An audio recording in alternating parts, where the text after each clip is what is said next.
ending Sudan war. Details coming shortly.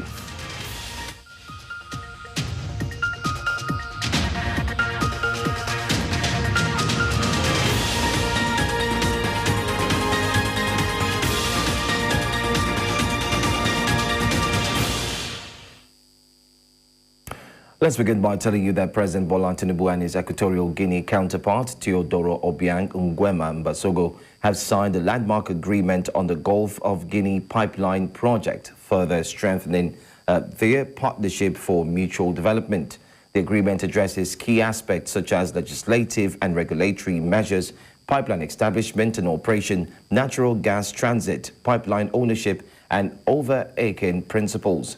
During the signing ceremony, the Nigerian leader, who is on a three-day official visit to Equatorial Guinea, highlighted that this agreement will unlock new opportunities for gas exploration and job creation. The two leaders also engaged in discussions on various critical issues, including employment creation, food security, multilateral relations, and conflict resolution mechanisms across the continent. Let's also tell you that a French court has authorized the seizure of 3 presidential jets linked to the Nigerian government. 2 of these jets, part of the Nigerian presidential air fleet, were recently listed for sale, while the third, an Airbus A330, was purchased by Nigeria but has not yet been delivered. The seizure stems from a legal action by Zhongshan, a Chinese company whose export processing zone management contract was terminated by the Ogun State government in 2016. An independent arbitral tribunal chaired by a former president of the UK Supreme Court awarded Zhongshan approximately $74.5 million in compensation. However, the Ogun State government, which is embroiled in a dispute with Zhongshan, has yet to fulfill the compensation award. The Speaker of the House of Representatives, Abbas Tajuddin, has withdrawn the counter-subversion bill and other related draft legislations following widespread public concern. The withdrawal was announced in a statement issued by his special advisor on media and publicity, Musa Abdullahi Krishi, on Wednesday. The decision was said to have come after extensive consultations with various stakeholders and a careful assessment of the nation's current circumstances. The counter-subversion bill, which was introduced on July 23, 2024, sparked public debate and raised concerns about its potential impact on civil liberties. According to the proposed legislation, anyone who destroys a national symbol or a place of worship shall be liable to the same punishment. To discuss this, I'm joined by public analyst Olatubosun Fasulu. Thank you so much for being here. All right. Can you hear me? Olatubosun, I'm sure you can hear me. All right. We'll come back to that conversation as soon as we're able to establish connection with our guests. But in the meantime, let's remind you that the Council of State has described the recent protest against bad governance in the country as an attempted regime change. The council, comprising former presidents and head of state, the President of the Senate and Speaker of the House of Representatives, the serving and retired Chief Justice of Nigeria, as well as state governors, also passed a vote of confidence on President Bola Tinubu's administration. Briefing State House correspondents after the meeting holding for the first time under President Bola Tinubu's administration, the Minister of Solid Minerals Development, Dr. Dele Alake, said the council praised Tinubu for resisting a forcible takeover of government.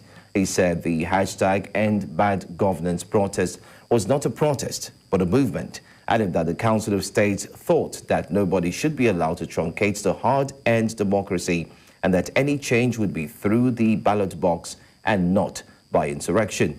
Earlier, I was joined by a member of Lagos Congress #EndBadGovernance movement in Nigeria, Lagos chapter, Sheyi Akinde, and he had this to say. Telling them that the End Bad Governance movement or protest was not a regime change. It was an organic movement of Nigerians, the Office of Active Citizens, actually demanding an end to the reckless policies of government that has created hardship, that has created hunger. This reply shows how disconnected they are from the reality of Nigerian people. The Nigerian people, if they wanted a regime change, wouldn't have gone into the 2023 election. Nigerians had the option. You had the Yoruba nations, you had the Biafra, you had the Arewas, who were saying before the 2023 election that I think it's time to split Nigeria.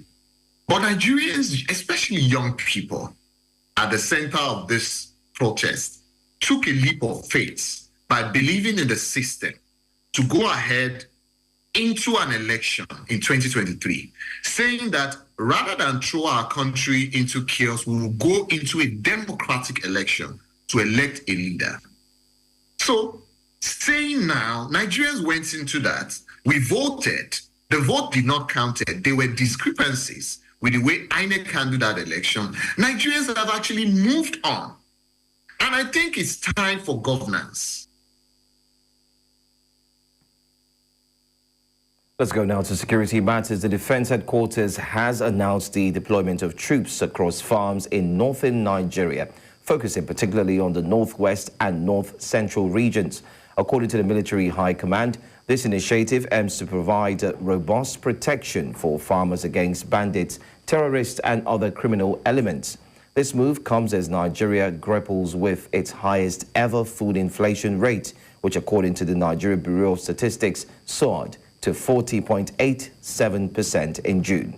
In response to this alarming figure, citizens are increasingly demanding immediate measures to tackle the escalating hunger crisis in the country. Meanwhile, in Borno State, farmers are calling for increased security measures and implementation following a recent event where the chairman of the House of Representatives Committee on National Security distributed bags of wheat to the farmers in Jeri. News Central's Umaru Kirawa completes the report. A heave of relief to most farmers in Borno State, in Nigeria's northeast, as they can now access their farmlands after several years of fear of insurgents. Farmers now are more concerned about the limited distance for them to farm what to eat. A gaskiya gona ta bangaren jere bangaren mu gaskiya ba laifi ba abin da ya taba faruwa, amma shekarun bayan nan ana daukan mutane ana kidnapping nasu, amma a wannan shekaran har ga Allah ban ji wani an kama wani a ta area mu ba. Jana injin so jiri takila so jiri kusila so jiri injin kwatara so ai an da bohol so ai so manyan abinda zai inganta wallahi babu kaman tsaro muna da shi daya yana damu mu, na biyu shine taki, na uku wata form da za a bamu mu dinga irrigation din gonakinmu na noman rani. Bayan wannan ban mu da wani damuwa game da su, sun yi mana goma ta arziki. Nigeria's House of Representatives Chairman on National Security speaks to the farmers. Jere is an agrarian community. I'm part of the agricultural community too. I was in the farm this morning and I have seen how my people came out in mass to the farm. And then there is nothing we can do than to pray Almighty Allah to give us a bountiful harvest, that all of us will be self-reliant, not depending on palliative and the government. And the government, I assure them that is doing all it's could to ensure that it has provided the enabling environment, the enabling security for them to have a bumper harvest this year. So they should bear with government. Inshallah, government is aware of all the predicaments and the hardship, and government is not sleeping for a minute to ensure that they have, we have alleviated the suffering by all means. We are determined, and determination conquers all impossibilities. The farmers argue that without enhanced protection, their ability to sustain farming activities and contribute to the local economy remains at risk. While acknowledging the farmers with wheat, Satomi acknowledged the security challenges and promised to advocate additional support from the government to ensure safer farming conditions. In Maiduguri for News Central, Umaru Kirawa. Police authorities in Katsina State have rescued 7 individuals who had been kidnapped and have also recovered several items from the suspects. According to spokesperson for the Katsina State Police Command, Abubakar Aliyu, The successes followed 2 separate operations conducted by the police. Aliyu in a statement said the police received a distress call about an armed bandit attack on Yan Shantuma village in Danmusa local government area. The attackers had kidnapped 3 people and robbed the villagers of food and other valuables. The divisional police officer of Danmusa subsequently mobilized operatives and collaborated with members of the Katsina State Community Watch Corps. The team intercepted the suspects at Tasha Ice village while they were attempting to flee the victims. A firefight ensued, during which the assailants sustained gunshot injuries and fled the scene. All the way from Katsina now, let's move on to our next story and tell you that the chairman, Independent National Electoral Commission, Mahmoud Yakubu, has called on security agencies to remain vigilant and ensure the smooth conduct of the Edo and Ondo governorship elections. Yakubu made this call at a meeting of the Inter-Agency Consultative Committee on Election Security in Abuja on Wednesday.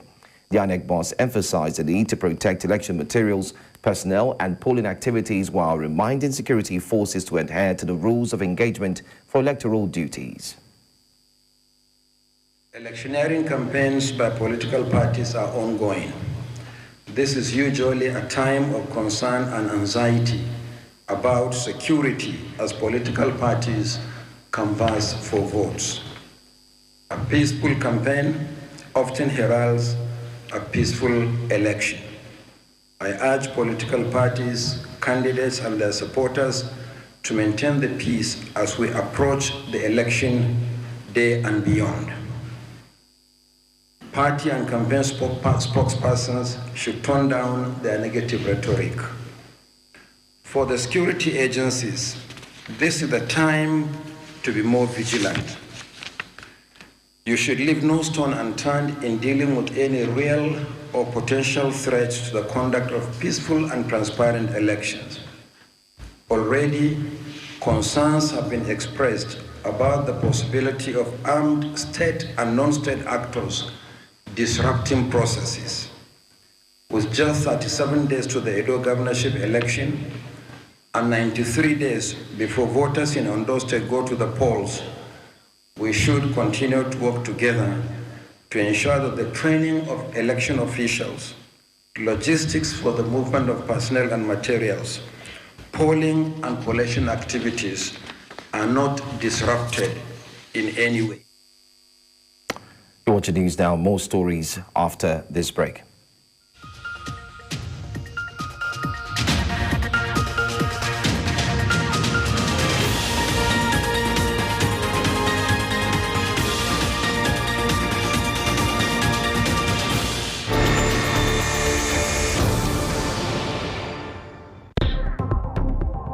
For decades, the Niger Delta oil-producing region has suffered losses from oil theft and pipeline vandalism, which has led to Nigeria losing billions of foreign exchange worth of crude.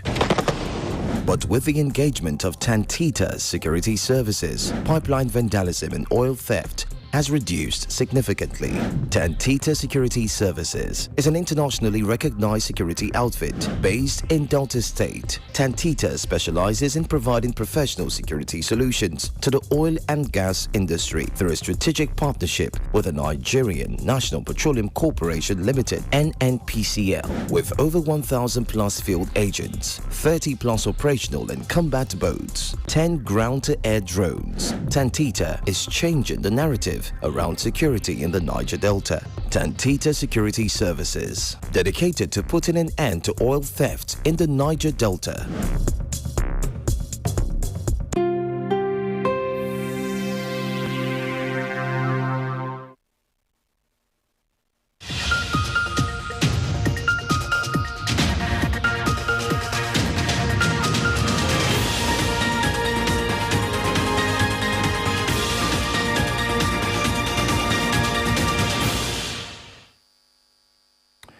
Thanks for staying with us here in News Now. Well, earlier on, the Speaker of House of Representatives, Abbas Tajuddin, had withdrawn the counter-subversion bill and other related draft legislations following widespread public concerns. Joining me now is public analyst Olatubosu Fasulu. Thanks for being here. Thank you so much. Good afternoon. Good afternoon to you. All right, let's take a look at this bill. First off, some analysts describe the entire bill as a favor, scoring a move from the presidency with, indeed, no real intent or no real purpose. First off, what do you make of the bill in the first instance? Personally, from a personal opinion, I think the bill is a right step in the right direction. Of course, for those who are describing the bill as a favor-seeking move by the federal government, of course, the last protest actually gave a platform for the federal government to, of course, bring up such an EU. And of course, when such an EU, came up at the last protest, national protest, I think it makes sense for any government to also take the right step to ensure that, such is not in the future. So I consider the bill, even though the bill is withdrawn, Okay. the right direction. We need to be very, very aware of the things we do. Okay. Well, some have actually said the bill is anti-democratic at this point, especially looking at the fact that no bill has been put in place for those who are, in quotes, corrupt. And no bill has equally been brought forth that would actually see that past governors or presidents are held accountable. How do you see to this? Yeah, yes, thank you so much. You say that the bill is anti-democratic, may not be totally correct. We're all aware that a number of institutions in the country have been put in place to go after corrupt men, corrupt leaders, of course, who at, at one time or the other, of course, debts with the economy of the country. We not, implementing well is a completely different thing. And that should not provide us a platform for anarchy. We should not encourage people to do the wrong thing. Like I said earlier on, the bill is a right step in the right direction. We should all condemn some of the issues that arose during the last protest, like, of course, people,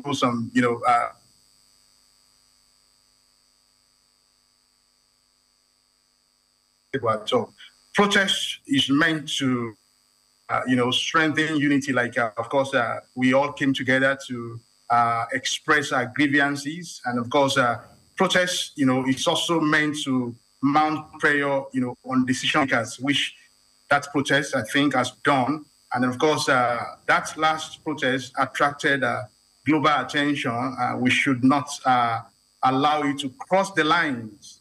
It almost crossed the lines because for people to come out and say, yes, it's not the time, for us to call for a regime. It is the wrong way to ask for, a change of regime. If we want to change the regime, we wait until it's time for another election. Then we change. We vote them out. Yes. Thank you so much. Mr. Fosulu, let me ask you a question. I mean, this is. I don't mean to be personal, but would you agree with me that not everyone knows how to recite the national anthem? I don't know if you do. And do you think it's worth it to say, I don't know if you do. I mean, I wish you could recite it before, everyone, but I'm sure you personally would have challenges reciting that national anthem. Mr. Fosulu. Anyway, my question. Yes, not everyone, knows how to recite. Good. So what do you make of the imposing of 5 to 10 million naira in prison sentence for anyone who cannot recite the national anthem? That may be an extreme decision, really, because we all, as a Nigerian, it is our responsibility to be able to recite our national anthem. Whether we are annoyed with the government, we know that our government have not done, enough to alleviate poverty. There's a huge poverty in the country, and of course, working against or rejecting your national anthem is also not the way to go about that. We must manage issues very well. Two wrongs, they say, don't make a right. And so we have to go ahead. We have to go, and learn the national. It's our national. This country is our country. And so our national anthem is part of what distinguishes, us, as a country and as a people living together to achieve a common goal. Personally, I still feel that the new national anthem, which was the old one, I feel more connected. It again reminds me of my responsibility, not only as a Nigerian from a certain, ethnic group, but of course as a Nigerian, that accommodates everyone who is, from the other, ethnic groups in the country. I think the fine of 10 million. All right, Mr. Fasulu, I mean, one last question for you. I really wish I could ask so much more, but one last question. Do you think this bill, especially looking at the fact that one cannot recite the national anthem, is what Nigerians truly need at this point? Is that the most critical thing that should be looked into? It's not. Okay. It's not. All right. Anyway, thank you so much for joining us. You're welcome. It's my pleasure. All right, then. The Nigerian National Petroleum Company Limited has uncovered and confiscated products from 63 illegal refineries over the past week. Now, this announcement comes amidst growing concerns about delays in the Port Harcourt refinery's operations, which have yet to commence as previously promised. The NNPCL said 19 illegal pipeline connections were also discovered in the Niger Delta region within the last week. The Port Harcourt Refining Company has once again failed to start operations after multiple delays. The Federal Ministry of Petroleum Resources and NNPCL had assured that the refinery would be operational this month. However, as the month draws to a close, there are no indications that the facility will begin crude oil refining anytime soon. Former Central Bank Governor Emir Muhammadu Sanusi has weighed in on the current economic crisis, urging a more nuanced understanding of the Central Bank of Nigeria's role and limitations. Sanusi acknowledged that while the CBN's policies may not fully address Nigeria's deep-seated economic issues, they are crucial for stabilizing the naira. He compared the current situation to a patient who needs immediate intervention to stop severe blood loss before any further treatment can be effective. Sanusi emphasized that fiscal and structural reforms which fall outside the CBN's direct control are essential for long-term stability. Addressing concerns about the naira's devaluation and potential hyperinflation, Sanusi stressed the urgency of recognizing the severity of the economic crisis.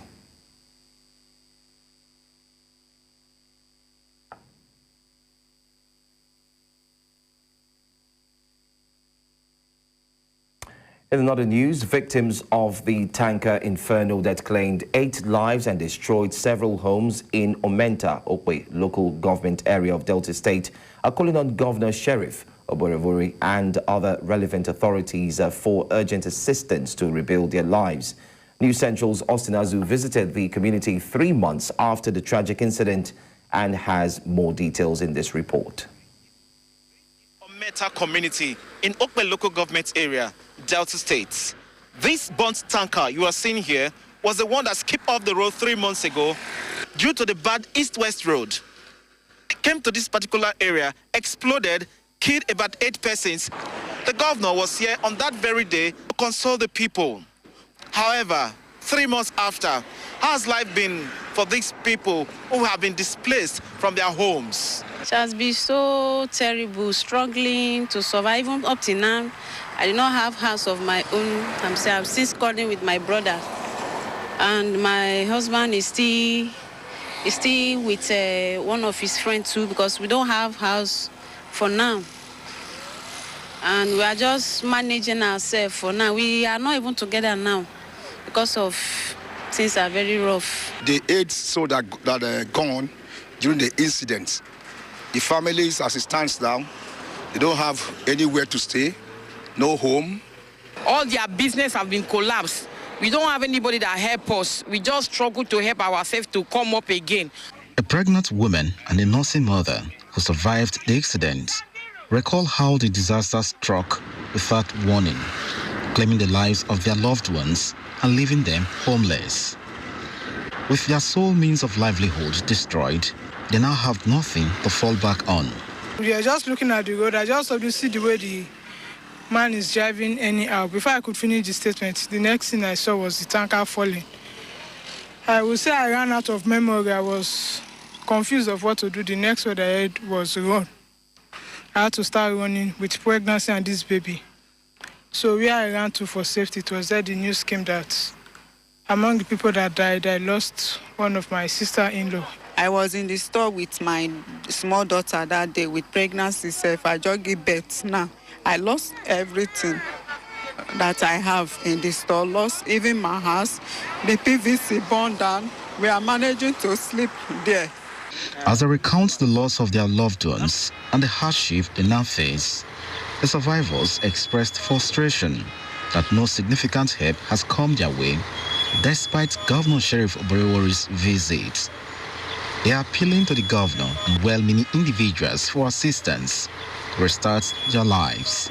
Yeah, we are still begging government, so please, we need the help like this. So may they help some people where we say they get family, their children born, their things, their property, their clothes, everything born. Use this medium to call the government for rescue, because now we have no home to stay, we have nowhere to lay our head, we are hungry, there's no water.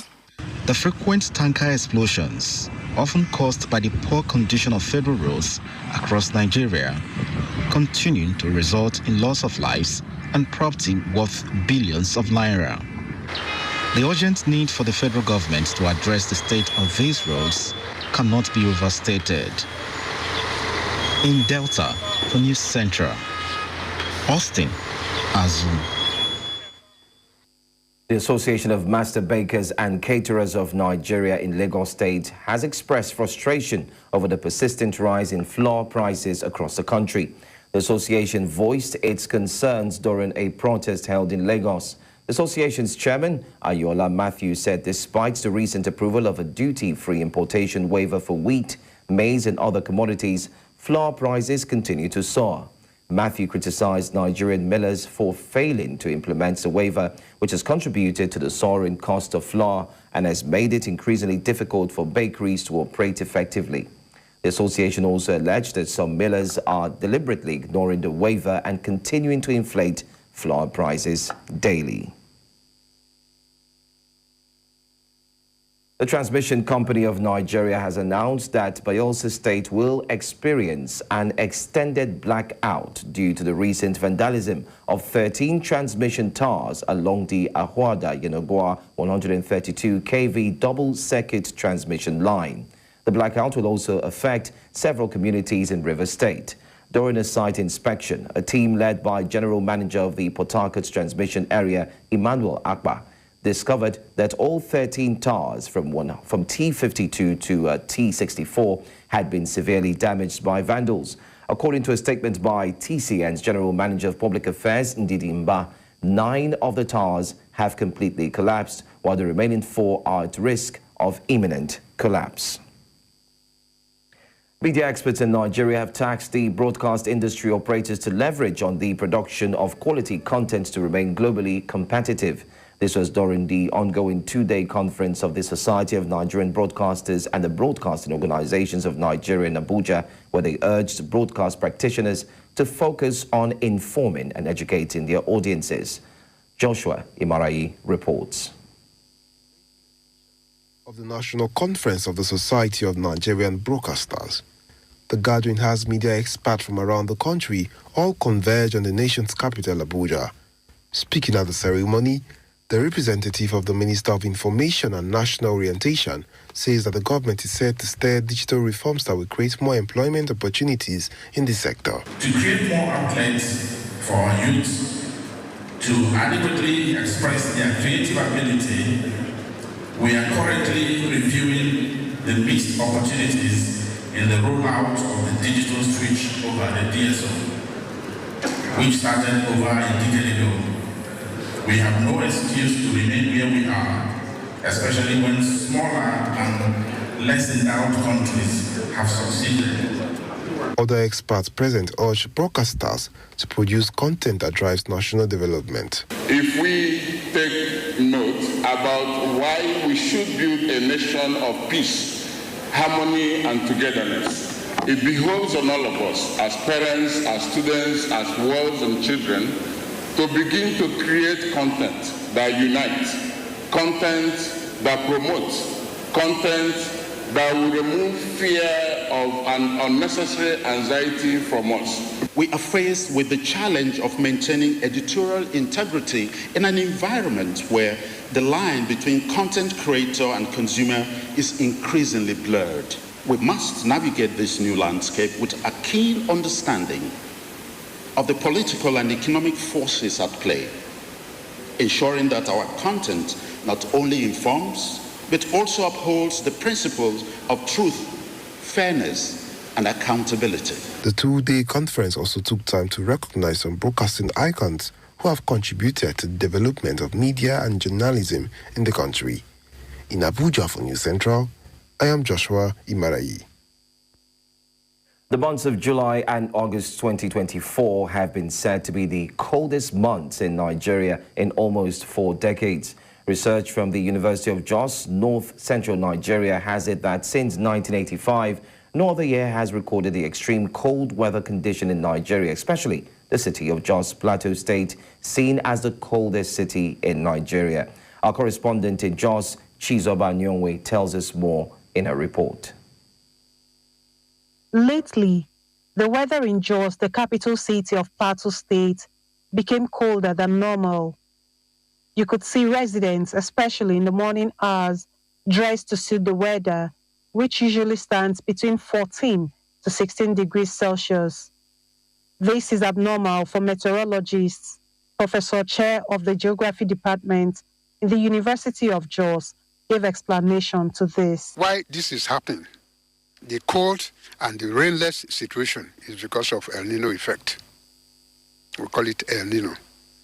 The ocean, the water and the air from the ocean is supposed to be, because we're still passing through what we call the summer period, when we're supposed to be having rainfall, southwest trade wind giving us rainfall.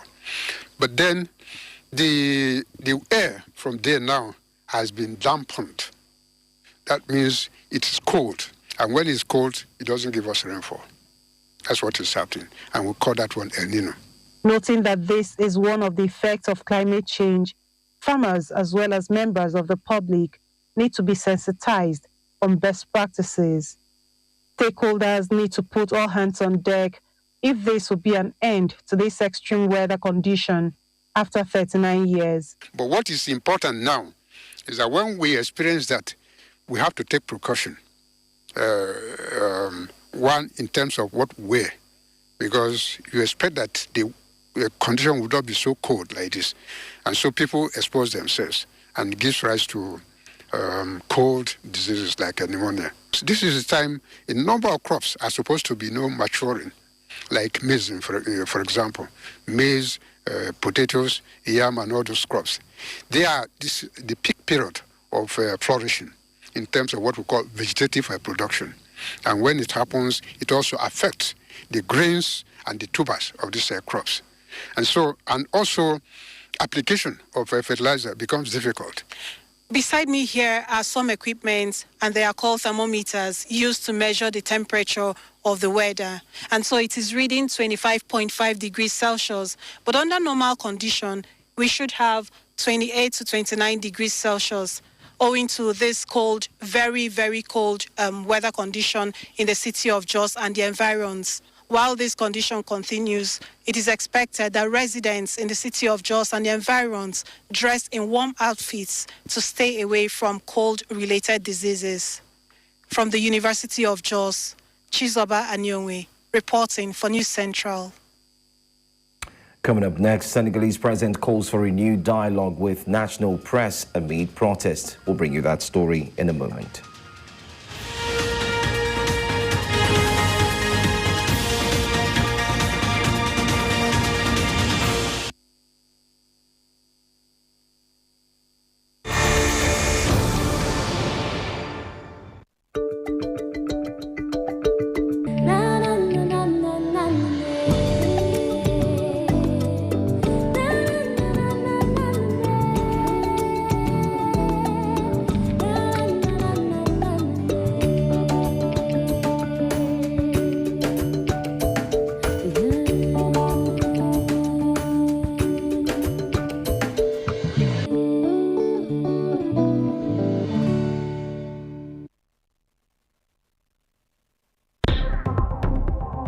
For decades, the Niger Delta oil-producing region has suffered losses from oil theft and pipeline vandalism, which has led to Nigeria losing billions of foreign exchange worth of crude.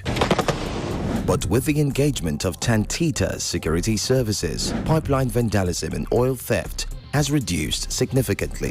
Tantita Security Services is an internationally recognized security outfit based in Delta State. Tantita specializes in providing professional security solutions to the oil and gas industry through a strategic partnership with the Nigerian National Petroleum Corporation Limited, NNPCL, with over 1,000 plus field agents, 30 plus operational and combat boats, 10 ground-to-air drones. Tantita is changing the narrative around security in the Niger Delta. Tantita Security Services, dedicated to putting an end to oil theft in the Niger Delta.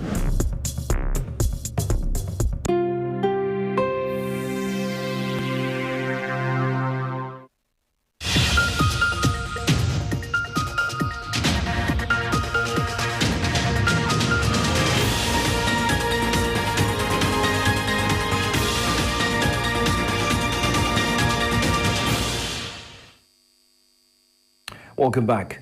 The World Health Organization has declared the Mpox surge in Africa was now a global public health emergency, sounding its highest possible alarm over the worsening situation. The WHO called a meeting of experts to study the outbreak and make a recommendation to the UN Health Agency's Director General, Tedros Ghebreyesus.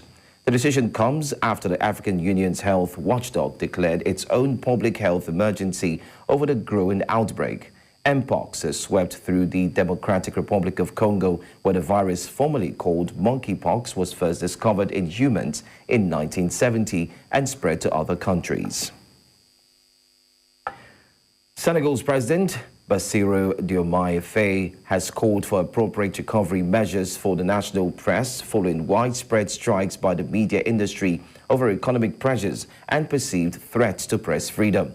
Faye, in a statement, emphasized the need for a renewed dialogue with the national press, acknowledging that the media deserves the government's particular attention and tailored recovery measures. In addition to requesting that the government and more especially the Minister of Communications make sure the nation's press code is followed, Faye also adds that the press be properly run in a spirit of openness and in compliance with laws. The Nigerian army announced that at least 15 civilians were killed and several others injured in multiple terrorist attacks in villages in western Niger near the Burkina Faso border earlier this week. In the same area, at least one more civilian was killed on Tuesday. A statement by the army also reported 14 other casualties on an undisclosed date, describing the attacks as heinous acts of violence against defenseless civilians, resulting in a heavy and tragic toll in the Mihana area. Mihana was one of 6 locations targeted in Niger's Tilaberi region, a border area with Mali and Burkina Faso that has become a stronghold for terrorists affiliated with Islamic State and Al-Qaeda. Zimbabwe's opposition party, the Citizens Coalition for Change, is urging the leaders of the Southern African Development Community to facilitate dialogue and pursue an inclusive resolution to the political and legitimacy crisis in Zimbabwe. The appeal comes just days before the 44th SADC summit in Harare, despite reports of multiple arrests and human rights violations in the lead-up to the regional event. In the meantime, the SADC Industrial Week is underway as part of the preparations for the summit. To discuss this, I'm joined by CCC spokesperson Promise Mwanazi, who definitely should be joining me, hopefully, before we wrap up the news. But then again, let's move on to another story. Sudanese residents in Port Sudan have expressed caution, especially as U.S.-sponsored talks aimed at securing a ceasefire in the devastating conflict in Sudan begin in Switzerland. The United States has urged Sudan's army to participate in the negotiations, which have commenced with only one faction at the table, the rival Rapid Support Forces. Despite this development, some residents remain skeptical about the potential success of the ceasefire talks. كل خطوة إيجابية هي ممكن تدفع وتطلع الشعب السوداني من السلبيات الموجودة فيه أو الشعب السوداني من المعاناة الحقيقية الموجود هو فيه بنسال الله سبحانه وتعالى ان تكون هي فاتحه خير او خطوه لخير. إذا كانت أمريكا هي اللي قايمة بهذا الدور الآن فلا بأس من ذلك. إذا قامت روسيا بهذا الدور لا نرحب بها برضو. إذا قامت الصين بهذا الدور يرحب بها. أي جهة دولية تدعو لوقف الحرب وللسلام يجب أن يرحب بها. نرى أن الوساطة الأمريكية ليس لها. Well, still ahead, Trump blasts Harris on inflation in North Carolina rally. We'll bring to you that story in a moment.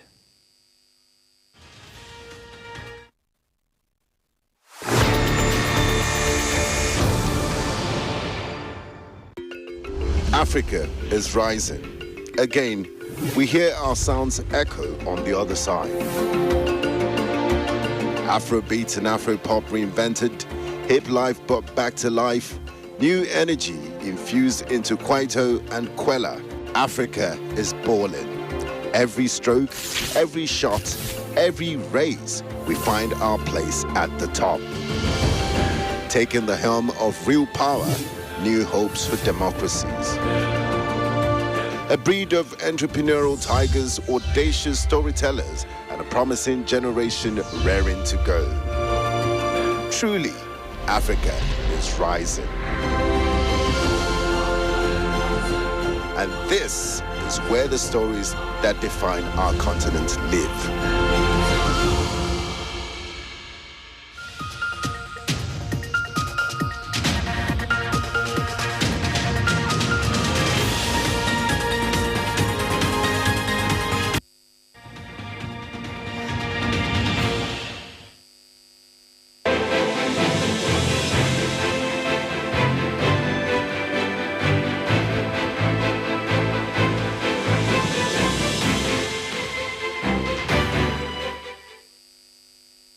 Former U.S. President Donald Trump has criticized the Democrats' economic record during a rally in North Carolina just 2 days ahead of a scheduled visit by his new rival, Vice President Kamala Harris, who will also address the state on the same theme.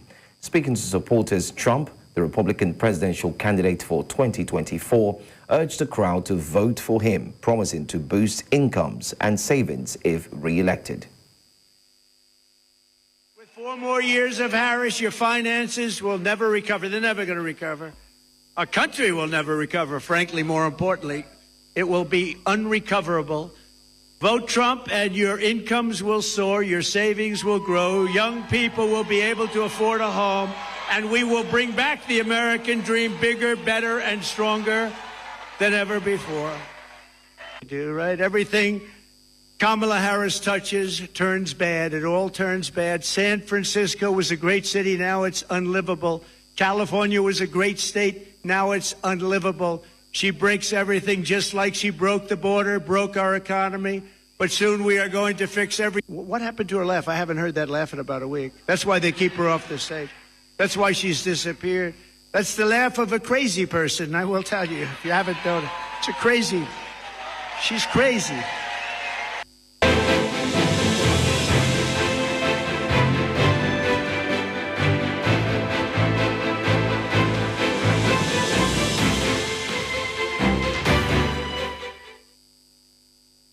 A mob armed with bamboo rods and plastic pipes attacked several suspected supporters of Sheikh Katsina on Thursday, vowing to quash a rumored rally for the ousted Bangladesh premier outside the childhood home.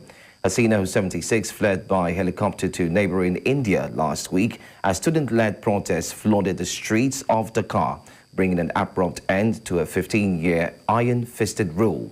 The government had declared Thursday a national holiday, marking the anniversary of her father, independence hero Sheikh Mujibur Rahman, who was assassinated during a military coup in 1975. বাড়িটা ছাত্র জনতার ক্ষোভ থেকেই পুরো বাড়িটা জ্বালিয়ে দিয়েছে। এখন আজকে যেহেতু তাদের শোক দিবস, এটা গতানুগতিক দিবস, তারা এটা পালন করছে। যদিও বাংলাদেশের ইতিহাসে এরকম কোনো শোক দিবস ছিল না, এটা তারা একটা পেশি শক্তির বলেই শোক দিবসটা পালন করে আসছে।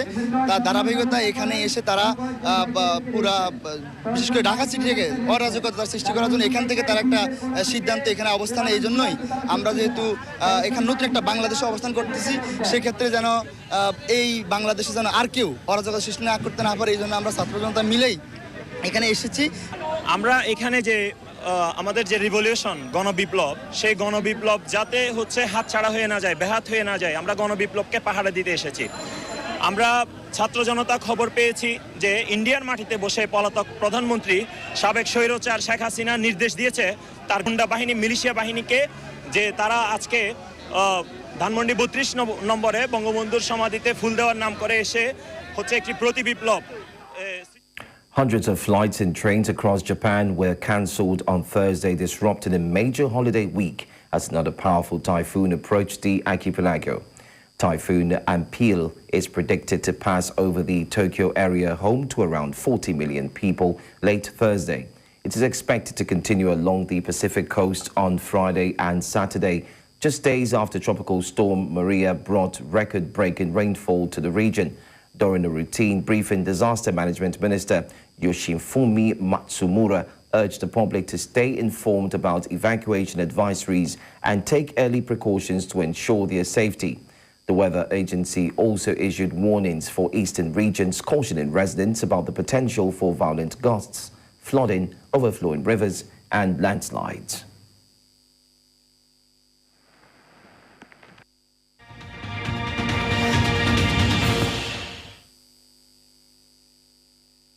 African soccer governing body CAF has given all the teams that were drawn by from the preliminary round of the CAF Champions League and Confederation Cup an August 31st deadline for player registration.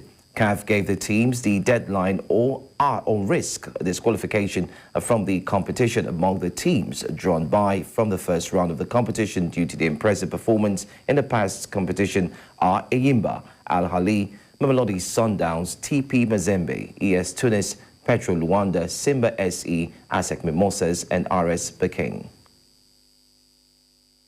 Nigeria under-18 women handball team lost heavily to Montenegro in their second game of the IHF Women's Under-18 Handball World Championship going on in Chongqing, China.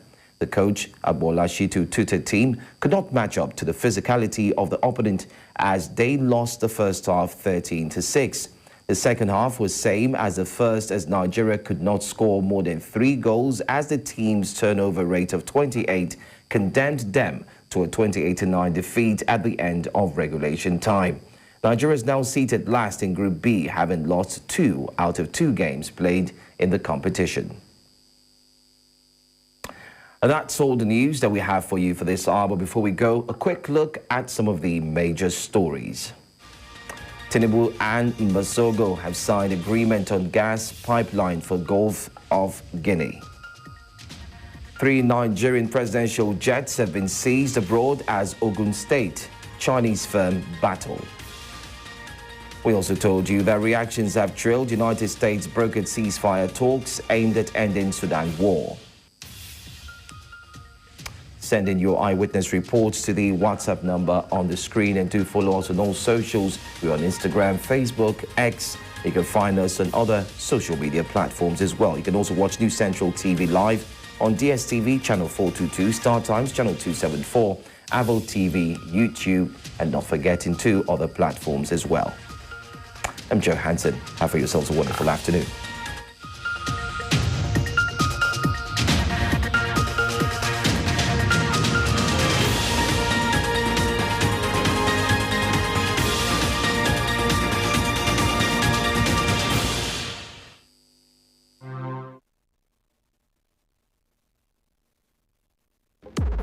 Send us iReport of happenings, authentic and verifiable updates around you. We want to see Africa through your eyes. Be an exclusive iReporter with News Central. Reach News Central iReport desk on WhatsApp 234-912-004-2643 to report breaking news. You can also send via email to ireport@newscentral.africa. News Central, Africa first.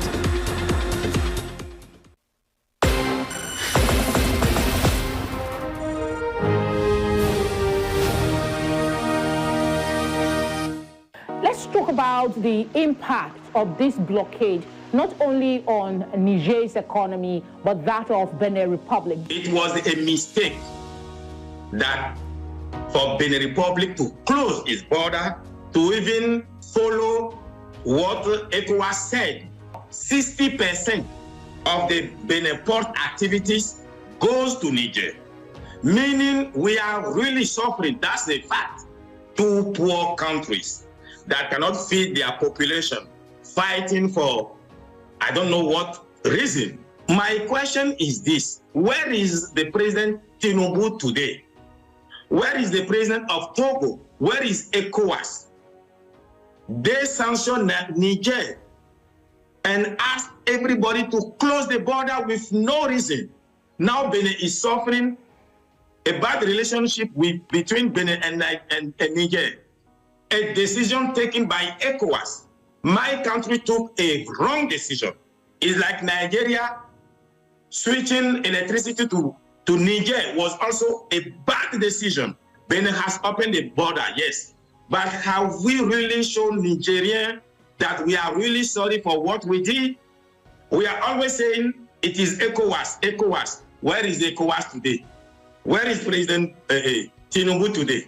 Nigeria should come with Niger delegation to verify in Benin Republic whether we have a French base that can attack Niger. In Benin Republic, I think I am the most qualified to go and talk to Niger. Because when this thing started, I was the only politician who told my president that I was supporting that we are wrong, closing border with Niger. I will go to see the Emir of Sokoto. I will see the President Tinubu. I will see President Buhari. I will see the former Emir of Kano. Then I will go with the former President of Benin Republic, Soglo and Yaiboni, and we will go and see our brothers in Niger and tell them we were wrong. We are sorry for what happened. Please forgive us.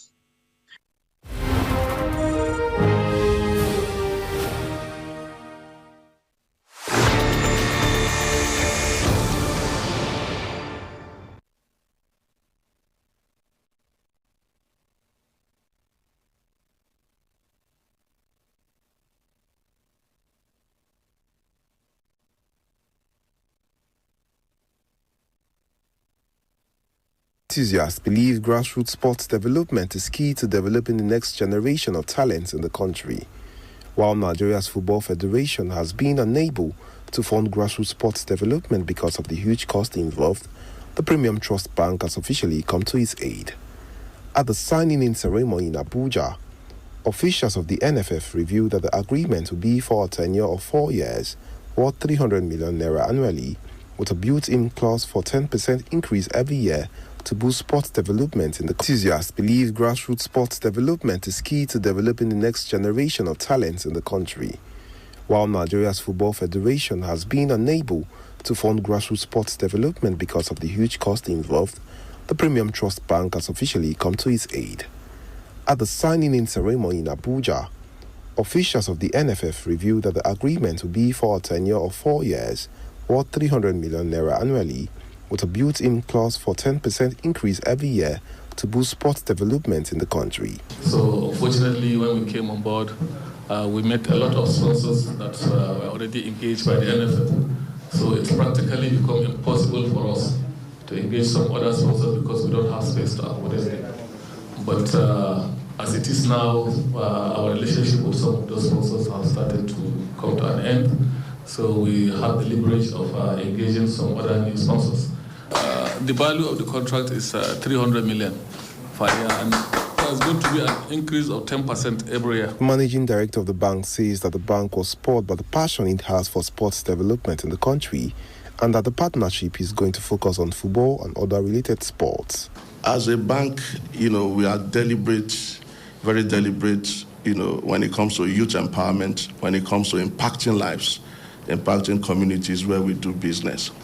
We see that as also an opportunity to support government because we believe that the private sector has a role to play in supporting sports and in providing the needed platform for our youths to express themselves and to showcase their talents. The Nigerian Football Federation has called on other players in the private sector to toe the path of the bank and help develop sport in the country. In Abuja for News Central, I am Joshua Imarai.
Every day, maritime operations connect the world, transporting goods and fueling economies.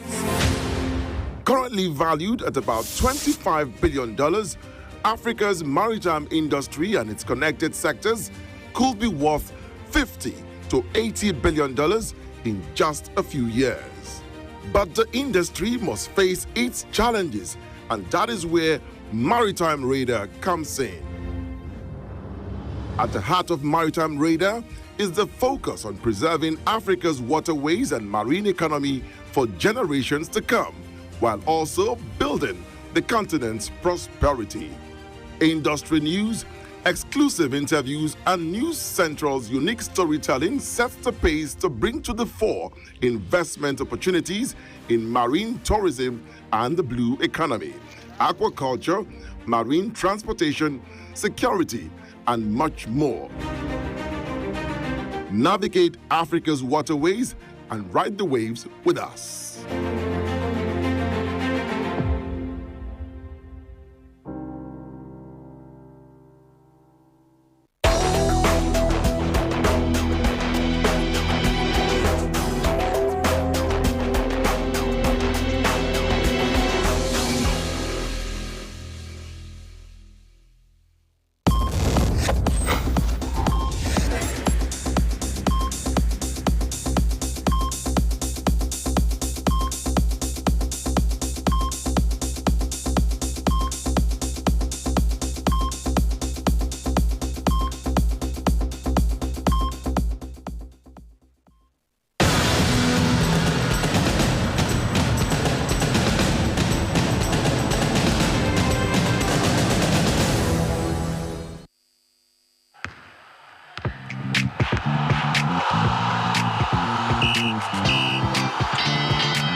Hello and welcome to the show today. It is In the Game on News Central TV. I am Udoka Njoku.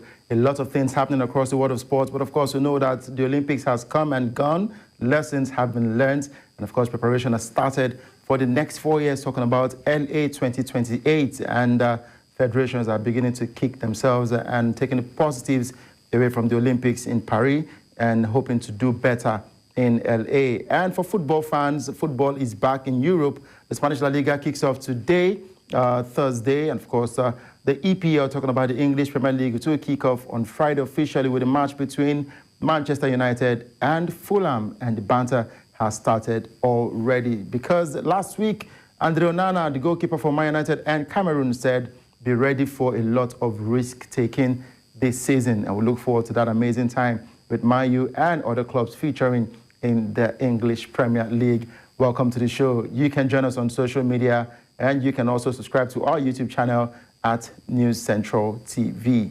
As always, we kick off the show with our top 5 stories, starting off with the Nigeria Premier Football League and a relegated side, Doma United. They have announced the dissolution of its management, technical crew, and backroom staff. Savannah Tigers said the decision is part of the ongoing commitment to reposition the club towards achieving their objectives. The club has also announced resumption date for players and officials of the club ahead of the 2024-2025 NLL season. Now, pre-season training will commence on Saturday, the 24th of August. Now, chairman of the club, Suleiman Umar, made the announcement in a statement released by the club.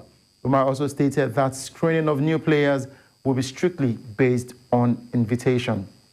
Doma United were relegated from the Nigeria Premier Football League last season. They will also participate in the Nigerian National League for the 2024-2025 season. Away from Doma United, let's head straight to Kenya as chaos has erupted amongst the fans and athletes as authorities in the Kenyan city of Eldoret have removed the statues of 3 athletes after they were widely ridiculed and described as embarrassing and a poorly done joke. The statues were unveiled ahead of Thursday's ceremony, giving Eldoret city status. Now, local residents and Kenyans online said they bore little resemblance to the athletes that they allegedly represented. Eldoret is known as the home of champions, as it is at the center of the Rift Valley, where most of Kenya's world-beaten athletes come from. Now, the statues were removed overnight before President William Ruto officially designated Eldoret a city. The town this week unveiled several artistic works, including 3 statues of athletes and other monuments, such as a maize cob and a milk fountain. They were supposed to represent the area's sport and agricultural heritage and were erected at various strategic roundabouts in the town. But the artworks immediately drew widespread criticism, becoming objects of ridicule rather than the pride they were supposed to elicit. The statues were removed overnight before the president was going to designate Eldoret a city. And of course, all over social media, people are clamoring, saying, look, why would you make our athletes look like a joke? If you don't know how to design, if you don't know how to be a proper sculpture, then do not bother to present a statue of this kind. Now it's been removed, and I hope that they can do the needful and make them look better, at least look like the athletes. All right, talking about people who have done well in the world of sport, let's talk about Cristiano Ronaldo, our Nasser striker. He has once again made history, becoming the first player to score in 23 consecutive seasons. Ronaldo scored his first goal of the 2024-2025 season as they defeated Al Tawun 2-0 in the Saudi Super Cup semi-final on Wednesday. The Portugal captain doubled their lead after Ayman Hamed opened the scoring in the 8th minute. Ronaldo scored from a cutback from Sultan Al Ghanam. With the goal, Ronaldo became the first player in recorded football history to score at least 1 goal in 23 consecutive seasons. The record dates back to the 39-year-old's first 2 career senior goals as he scored a brace for his boyhood club, Sporting CP, on the 7th of October. Records being broken by Cristiano Ronaldo, and the man keeps continuing to play football, saying he's not quitting just yet. All right, from there, let's go straight to Spain and talk about 3 people who have been arrested, and a 4th is wanted after a knife attack on the father of young Spanish football star Lamine Yamal in Catalonia. This was reported by local police on Thursday. The attack took place on Wednesday in a car park in the Catalan town of Mataró, around 30 kilometers from Barcelona, in the Rocafonda neighborhood where Lamine Yamal is from. This was reported by a spokesman for the Catalan Regional Police Force. Jamal's father, Munir Nazroui, was stabbed several times, this reported by the police, and he's been treated at the Kanruti hospital, who could not be reached for comments. But of course, we hear that he is in a typical condition, hoping that he can actually survive that one. Well, getting stable, we're talking about sources who cited this earlier. Now, Katsina police said the 3 people arrested are being questioned at the Mataro police station, while a 4th individual is being actively looked for. Investigators must also interview the victim as soon as possible, as well as witnesses, to uncover the circumstances of the attack. Now, the incident occurred after an argument in the street with some men who had approached him while he was walking his dog and later returned to assault him. We just hope that the police will do the proper investigations and more arrests will be made, and they will get to know exactly why Lamine Yamal's father was stabbed, and hoping that he also gets to survive this one and comes out stronger, because he needs to watch his son, because the La Liga has kicked off today, and we'll get to see more interesting games. And I just hope for safety for Lamine Yamal's father. Heading on to our 5th story and our final story in our top 5, let's talk about Algeria's Olympic Games medal winners, Imani Khelif, Kailia Nemor, and Jamel Sejati. They met the country's president, Abdelmajid Tebboune, on Wednesday. A boxer, Khelif, a gymnast, Nemor, and 800-meter runner, Sejati, were invited to meet Mr. President in the palace at Algiers. Khelif, who is 25, returned a rapturous welcome in Algiers on Monday after winning a gold medal in the women's 66 kg division at the Olympics. She claimed the title with a 5-0 unanimous decision over China's Yang Liu at a sold-out Roland Garros. The boxer was at the center of controversy throughout the games over misconceptions about her gender, and on Tuesday named author J.K. Rowling and Elon Musk in a criminal complaint filed to French authorities over alleged acts of aggravated cyber harassment. But of course, the athletes have gone on to meet the president, and the president has surely awarded these athletes for their wonderful acts over there. For Neymar, became Africa's first Olympic medalist in gymnastics as she took gold in uneven bars. The France-born 17-year-old clinched the title ahead of China's Qiu with America's Sunisa Lee snatching bronze. Sejati, on the other hand, won a bronze medal in the 800-meter final in Paris. The pre-race favorite was beaten by Kenya's Emmanuel Wanyonyi and world champion Marco Arop of Canada at the Stade de France. Wanyonyi clocked a personal best of 1 minute 41.19 seconds, with Arop taking silver just 1/100 of a second behind in a North American record. Sejati finished in 1 minute 41.50 seconds. After the race, Sejati said he won the bronze medal, but of course, he surely wanted to win the gold medal. But they are medalists, and Algeria has welcomed them home, meeting with Mr. President, and he has applauded and awarded their achievements right there in France. And that's a wrap on our top 5 stories. Let's go on a break. When we return, there's more to talk about in the world of sports. We'll be right back.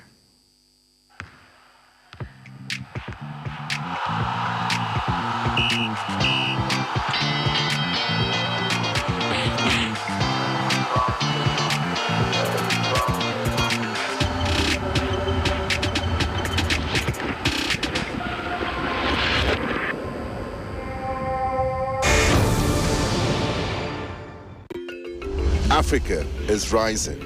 Again, we hear our sounds echo on the other side. Afrobeat and Afropop reinvented, hip life brought back to life, new energy infused into Kwaito and Kwela. Africa is balling.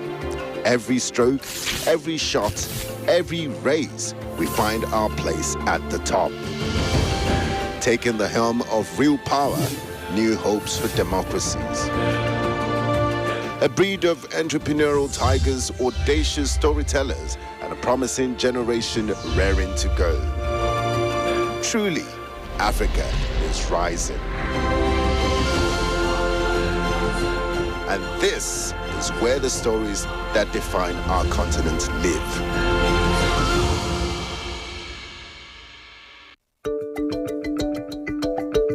Na, na,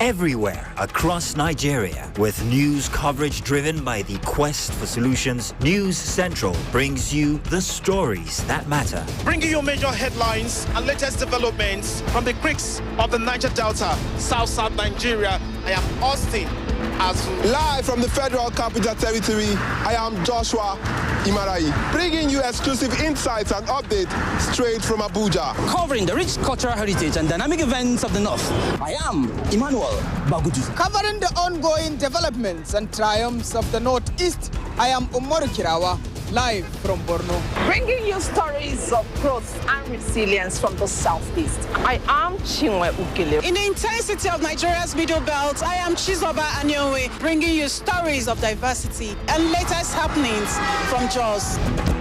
With a dedicated team of reporters across the nation, News Central is empowering viewers to shape the future of their communities. Because your story is our mission. Stay informed, stay connected with News Central, with fearless reporting on what matters most. Nigeria is a full contact extreme sport. Play action and run it. You wake up on Monday, you don't know what's going to hit you by 12 noon. By Tuesday, just expect another hit. You know, by the end of the week, you're walking with a broken leg. In the third quarter of 2023, construction services raked in 5.7 trillion, while real estate contributed 3.1 trillion. Earning $200 is less than 500,000. If I'm going to do mortgage, it will take me almost 11 years if I don't touch 1 naira. We think we are rich when we are poor. Nigeria is a poor country. The reason why we talk about ourselves as being a rich nation is talking about the potential. The young people are uniquely positioned to take advantage of that. You know, the younger people are digital native. I have a few of these young friends who got on fintech, and the next thing, what, $10 million.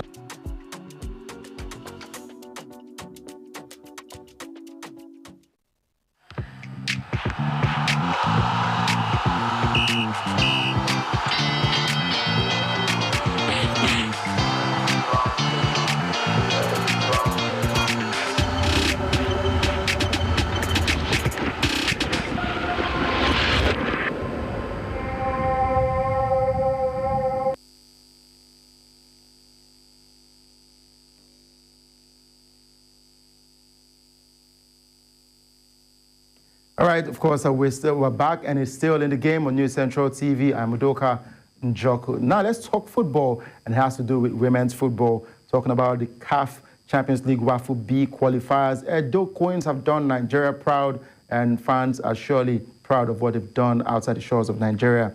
Now, the NWFL champions, Edo Queens, zoomed into the semi-final of the WAFU B CAF Women's Champions League qualifier with a resounding victory over Hasaka's Ladies of Ghana, winning that game 3-0. And just so you know, the Ghanaian club, they are Ghanaian champions. The Queens beat Asgard of Niger 5-0 in the first game, and they have now scored 8 goals in 2 games without conceding any goal. Now, joining us is Moses Aduku, the head coach of Edo Queens. Great to have you with us today. Thank you, my brother. Thank you very much. Let's start off with your team now, Edo Queens. I mean, got a resounding victory over Asgard, 5-0, and got a 3-0 win over Hasaka's Ladies without conceding any goal. What was the strategy you put in place for the girls to go into these games? Well, I think first and foremost, kudos to the state government of Edo State for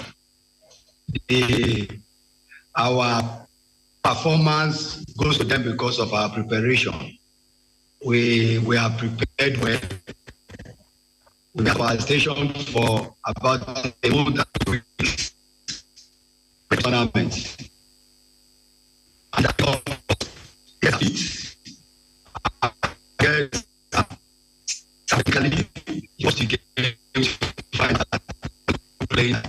Those are the team that won the league. They are now playing like European players. They are coming to Super. And I was asking from them, they started getting it right. So I think these are the basic things. that has changed in the team. And we brought in some few new players into the team. And these players have also blended and the team actually doing well.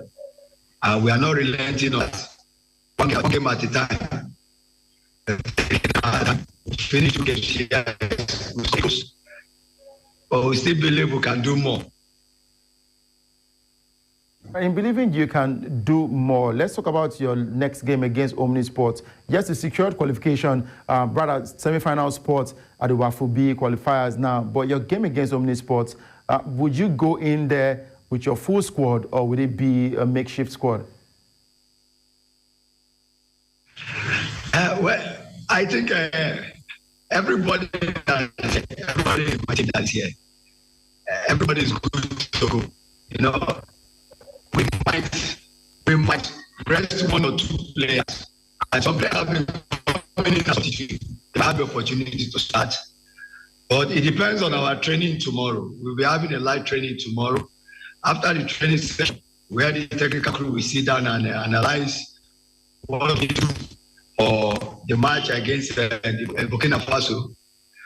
I think that's what we should take it on whether we are starting with the same team or one or two players will be going on. But the joy about the guy is that there's no go. So anybody's good. All right, of course, we have a bit of audio issues with the network, but I'm sure we'll surely have you some other time on the show so we can have a clearer conversation with you, Moses Aduko, head coach of Edo Queens. Congratulations for making it to the semi-finals of the CAF Champions League, the WAFU-B qualifiers. Well, I'm not alone in the studio. I've got Jidechi Chidezie right here in the studio, and we're talking about everything happening across the world of sports. And I'm also learning from our director that we need to go for a live broadcast. But before we go, let's talk about something happening in the world of sports with the handball team. Chidechi, firstly, welcome to the show. Yeah, thank you for having me. Always wonderful to be in the game with you. Right. Let's talk handball now. The women's under-18 handball team left Nigeria on Monday, to be precise, preparing for a tournament in China. And during our show, some of our guests said, look, there's no way they'll be well prepared for these tournaments. And now they played their first game yesterday against Croatia. They lost. And today they lost to Montenegro by 26-9 points. It is quite sad when it comes to preparation for teams wanting to go for major tournaments like this.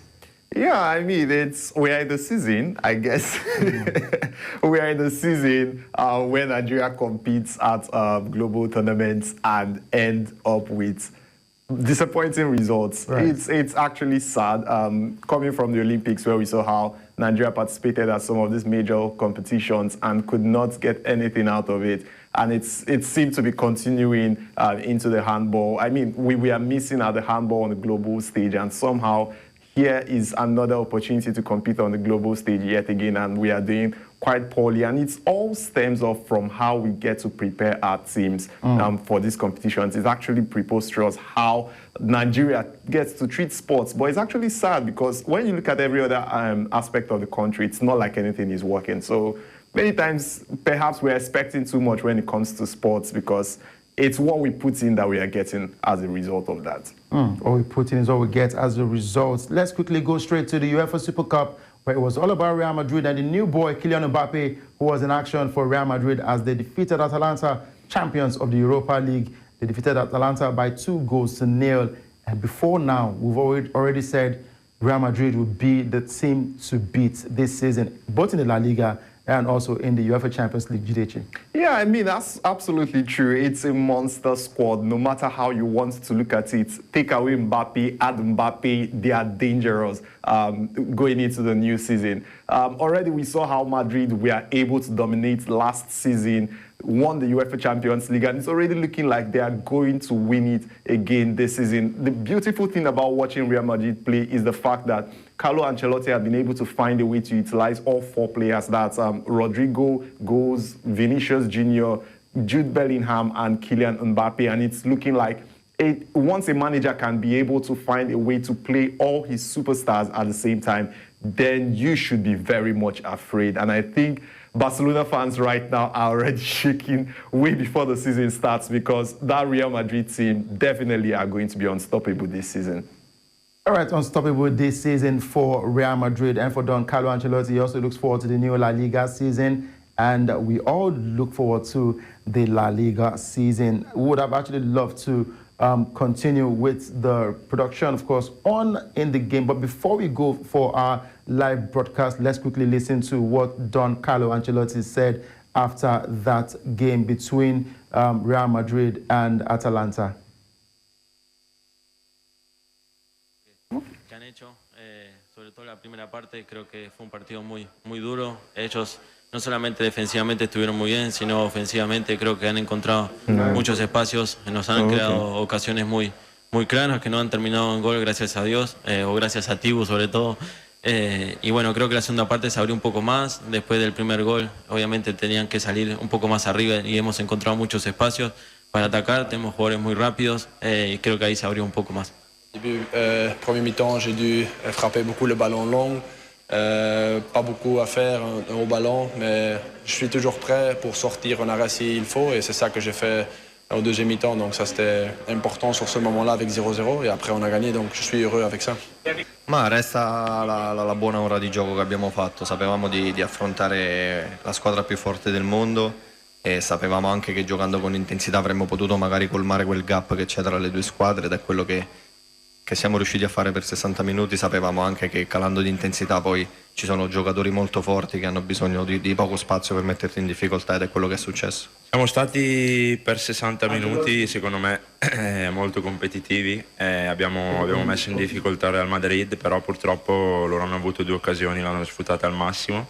Noi siamo stati sfortunati sull'occasione di Pasalic e Courtois ha fatto una grande parata, ma usciamo da questa partita con grande forza perché abbiamo giocato veramente a ritmi alti e ai livelli del Real Madrid.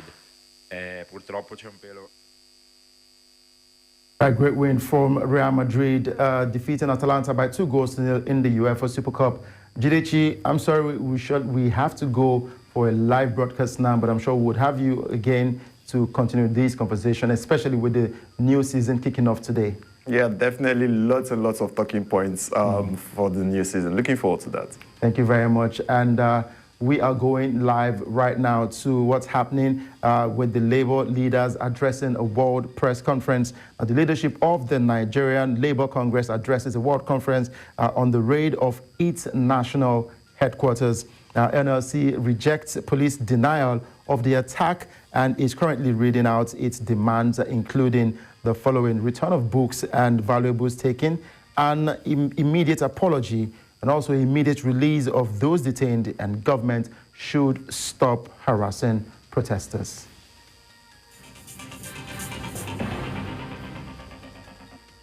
The so-called democratically elected leaders are doing this. What moral justification do we have to condemn the past military leaders? They should go and apologize to them.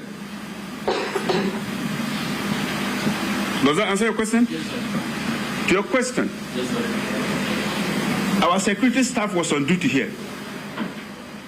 Our security staff was on duty. As by the rules, there is only somebody here 24 hours.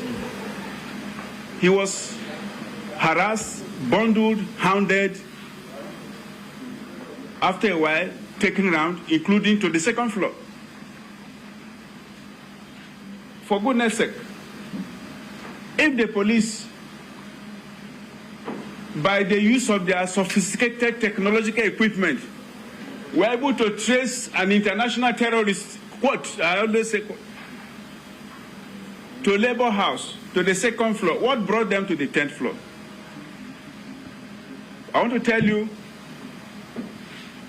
we occupy at least 3 floors here, including the 10th, 2nd, and 1st floors. So what took the police to the 10th floor? And I want to reaffirm to you here, there and then, that you have executives of the Nigerian Labour Congress on the 2nd floor. It is not only the bookshop that is there. And as part of the process of further explanation, if you know of an international terrorist of a terrorist, whether a provincial one or a local one or international one, you know where that terrorist is. Is it not incumbent upon you to go there when the person is likely to be around? That terrorist, except the terrorist lives in this building, and there are no residentials here. Secondly, a bookshop is a public place. You could stroll in any time. You could stroll in incognito. Say you want to buy this, you want to buy that. On the basis of that, you could spring your operation. That way, you not only have your quarry, you possibly have the seditious literature or publications that you're after. Why would the police wait until the hours of darkness? And why would they come? Even the occupants were the ones who stayed late, but on that very day, we had left. So, what were they after? So, at least their explanations, in our humble view, are afterthoughts and unjustifiable, and they make us Nigerians look stupid. These are people we have spent money training. What has happened to their years of experience? An operation as simple as that. Go after, at least they say, one person. Go after one single quarry, one person. First, you came with about 7 truckloads. And you couldn't even arrest that fly. You couldn't arrest, you couldn't pick. So all of that, to arrest one person. And then let me also explain to you. Nigerian Labour Congress, nobody, no organization, no individual can be more patriotic than the Nigerian Labour Congress. The integrity, the sovereignty, and the unity of this country, our primary concerns. I tell you this, if there is anything that constitutes a threat to this country in any part of it, Nigerian Labour Congress will not be associated with such an act or such a person. It should have been obvious to our security personnel that our interest in this country, our concern for the sovereignty, for the national interest, is not governed by salaries or allowances or their bogus budgets, but by patriotism. We don't do it for wages. We do it as a way of life. So nobody should lecture us on threats to this country. Yes, John Bosco. John Bosco is my number. So you have given the police and the federal government have told them to apologize to the Nigerian Labour Congress. What of the situation they didn't apologize? What would be an Islam perspective? 2. Now you said the invaders, the boats, came at the 4th hour. What do you suspect may have been their mission coming at that particular time of the night? Sir. Forensic audit carried out. What did you find out? And after the forensic audit, have you been doing more? Thank you very much. I'll take these two first. John Bosco, there is a lot of honor and dignity in saying I'm sorry when you are wrong.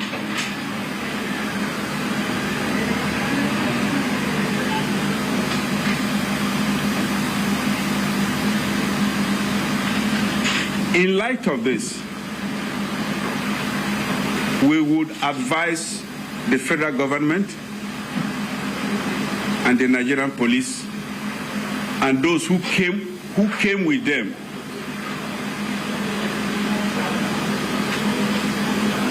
to summon the requisite courage to say we are sorry. In the event they do not do so, there are options open to us.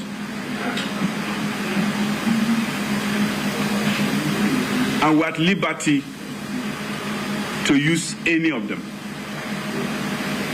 including withholding our services,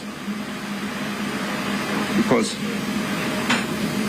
we are entitled to protection, to safe and peaceful occupancy of this building, free from threat from anyone, least of all the state.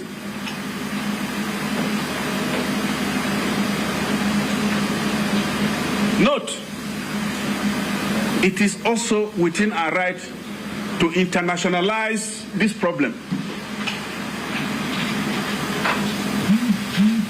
I'll leave it at that. But take note, this is not good public relations for this country. People are laughing at us. Ordinary people on the street speaking on the radio try to draw a comparison between what happened here in Nigeria and what happened in Kenya. How the president of Kenya was state-manly enough, came out to say, I made a mistake. I have done you wrong. There are three options. Either impeach me or do this or do that or do that. He apologized. But we're in Nigeria where leaderships believe they are infallible. They deify themselves and sit in judgment over the rest of the entities. But I tell you, they can't be God. They can't be the supreme God. Your question? The second person? Yes. So the second one. Yes. What was the second question? What you suspect in the hybrid yeah. It's in furtherance of the hybrid war. A hybrid war is a comprehensive war. They're hitting you from here, they're hitting you from here. I just mentioned to you the letter written by the Register of Trade Unions, relying on Section 15 of the Trade Unions Act, threatening us that what is our relationship with Labour Party and so on and so forth. But as I said, anyway, this is not a courtroom. At the appropriate time, we'll have a response for him. And then I also mentioned to you government's vicious attempt now to trample on the freedom of the trade unions.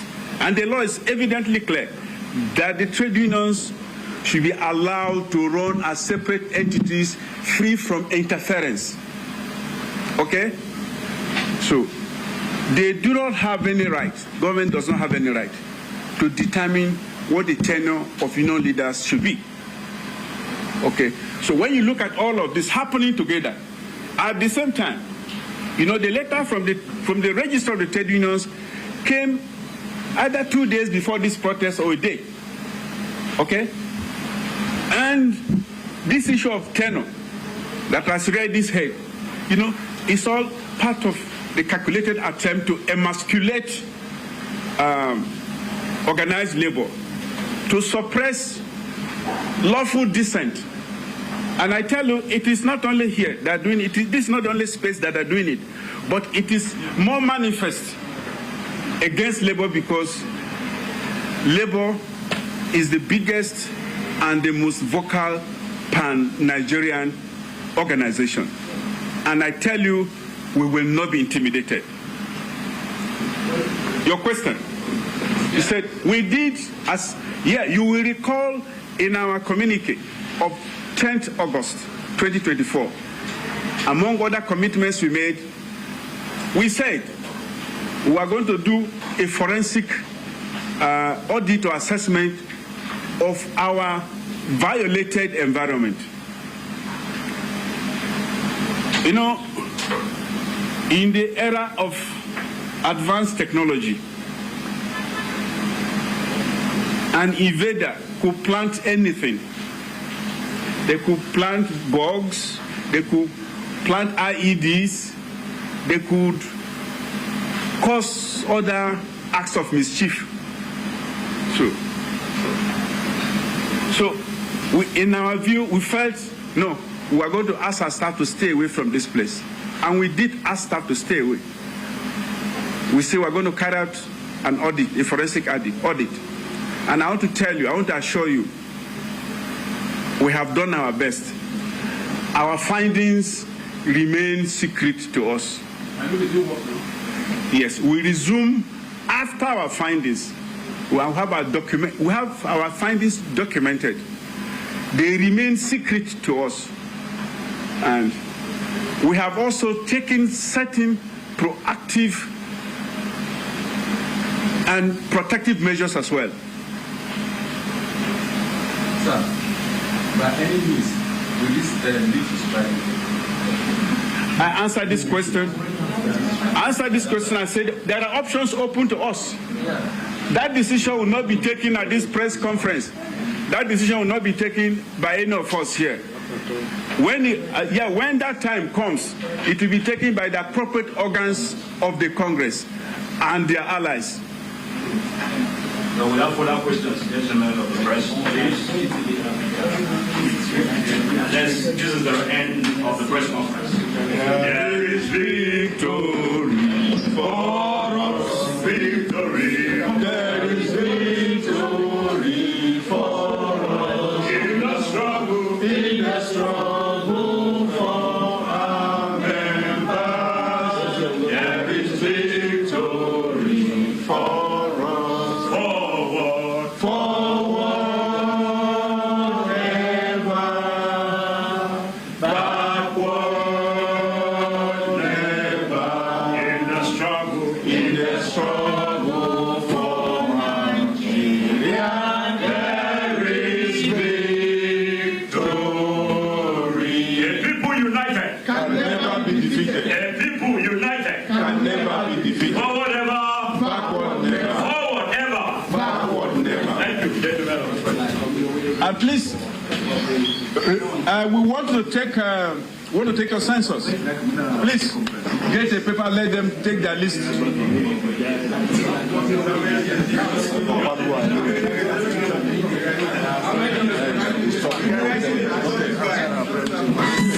Yes. Second,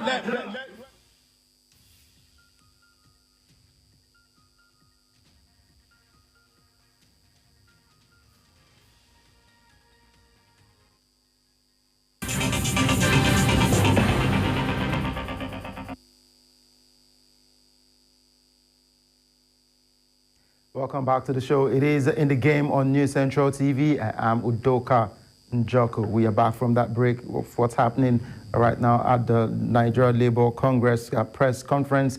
But still talking sports, I've still got Jidechi Chidezie right here in the studio as we anticipate a new season. But of course, the season kicks off with the Spanish La Liga later today with 2 games to be precise.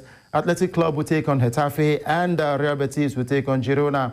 We got a taste of Real Madrid yesterday, and we know what they can do in the Spanish La Liga. We're looking at the games today. A good opener to the Spanish La Liga. Definitely a good opener to the Spanish La Liga, considering Girona were one of the surprise teams of last season. But I think the big question on everyone's mind right now is if they will be able to replicate what they did last season, considering they've let a couple of their players leave the team. And this is one of the problems we see with football, where small teams tend to raise their heads, tend to show we can also compete, and then before you know it, the big teams are circling around their star players.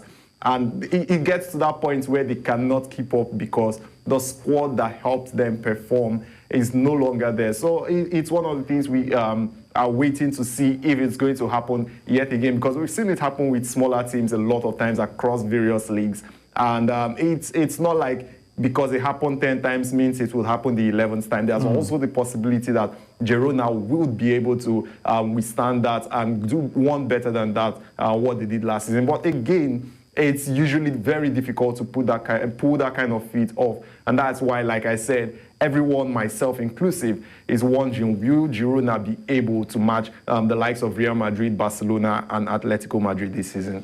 All right, we all look forward to it and expect a great and exciting season in the Spanish La Liga. Let's talk about the English Premier League now. In Manchester United, they kick off their games in the EPL against Fulham.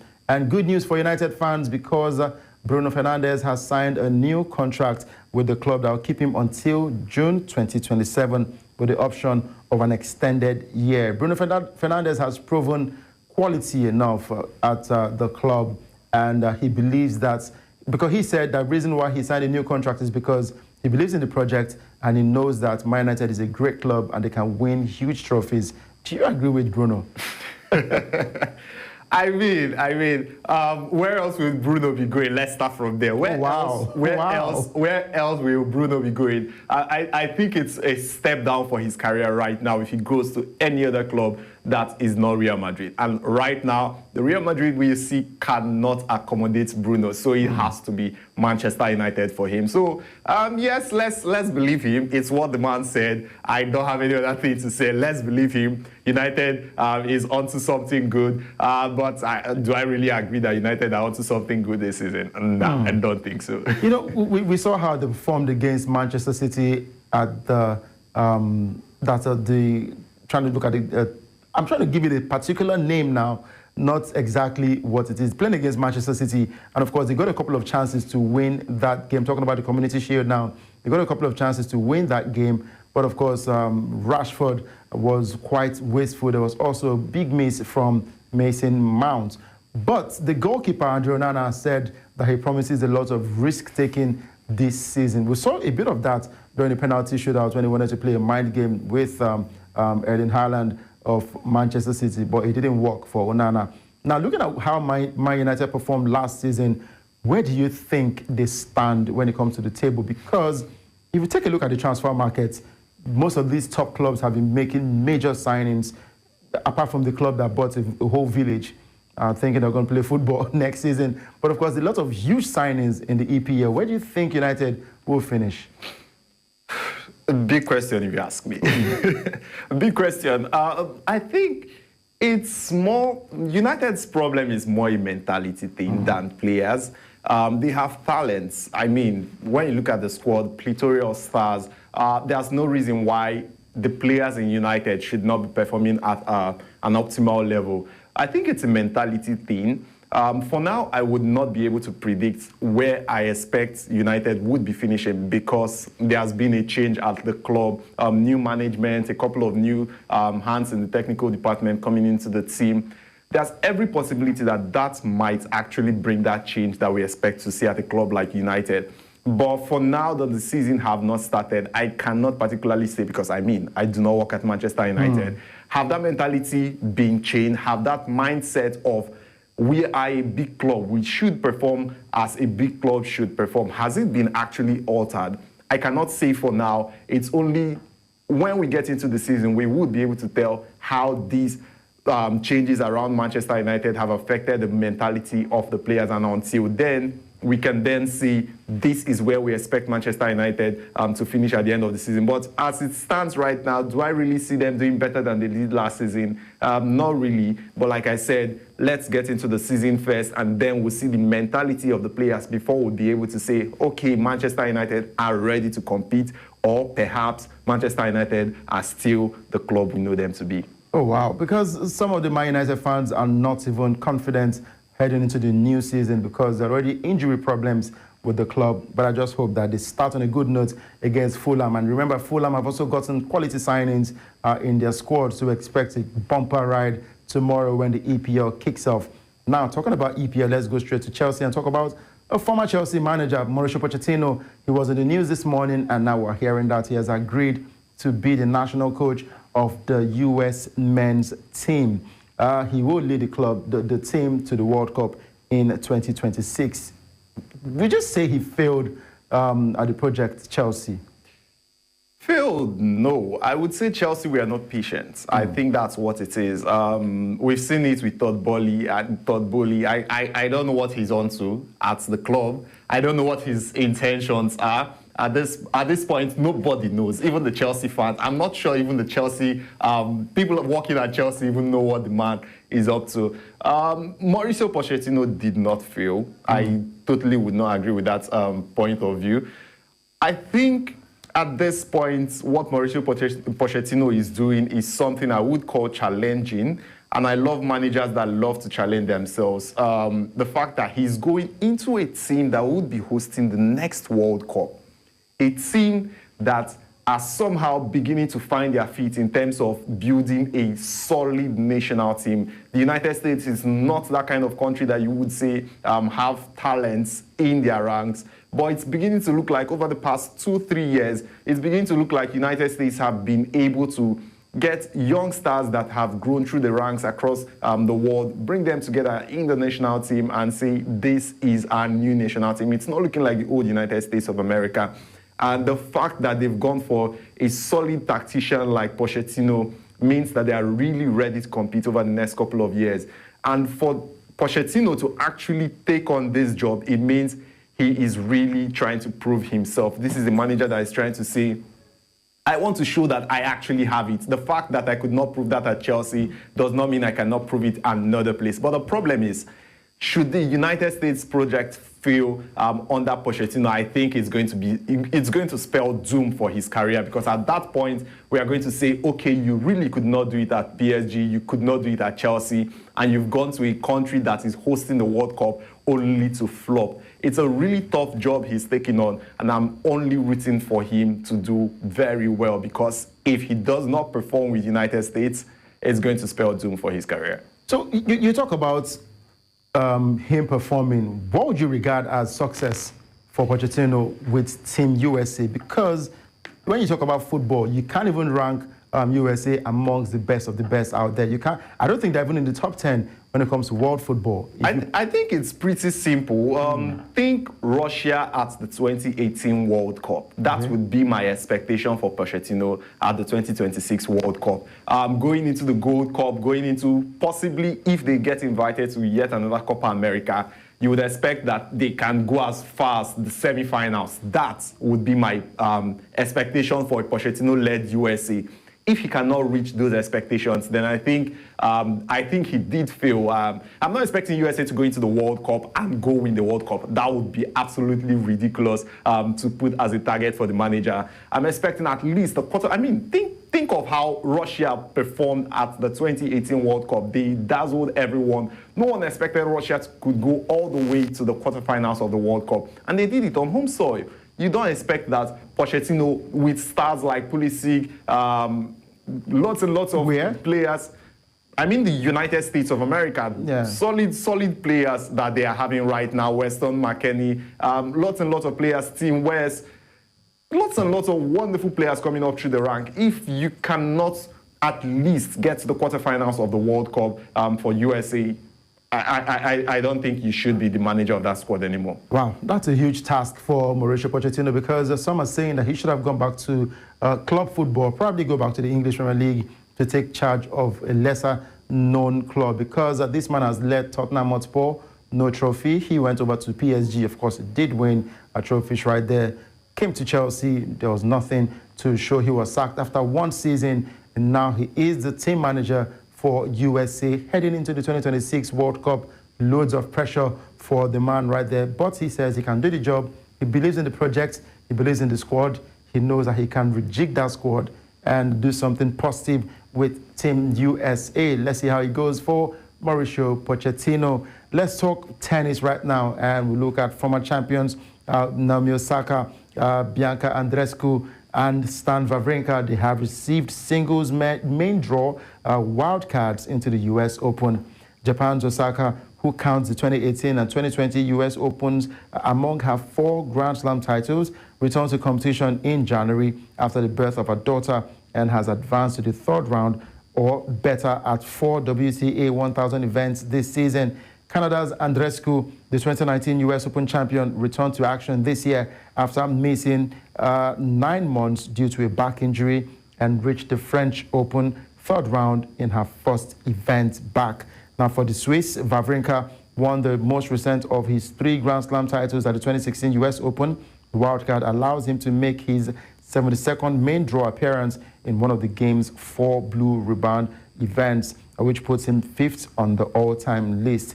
Of course, for Austrian Dominic Thiem, the 2020 US Open champion, who announced this year that he will retire following the 2024 season due to a wrist injury, was also given a wild card.